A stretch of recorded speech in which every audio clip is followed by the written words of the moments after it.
साखी श्याम बिना गोकुल सुनसान लगी, अब न कहीं ध्यान लगी न।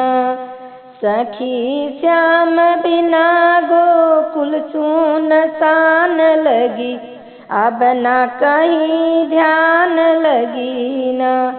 जब से गए घन श्याम कहीं मिला ना राम, जब से गए घन श्याम कहीं मिला ना राम। सखी नंद भवन शर्माय दान लगी, अब न कहीं ध्यान लगी न।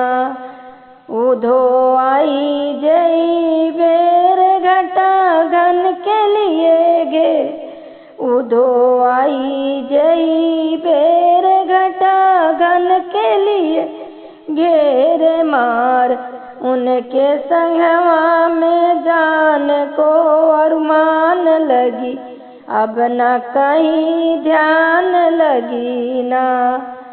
घटाकारी जब आई याद श्याम की सताई, घटा काली जब आई याद श्याम की सताई। मार डिगर में बिरह की बान लगी, अब न कहीं ध्यान लगी न। पलटू दास हीरा मन जाके मिलिया मोहन, पलटू दास हीरा मन जाके मिली है मोहन। अब यह खबरिया कौन काम लगी, अब न कहीं ध्यान लगी न। सखी श्याम बिना गोकुल सुनसान लगी, अब न कहीं ध्यान लगी न।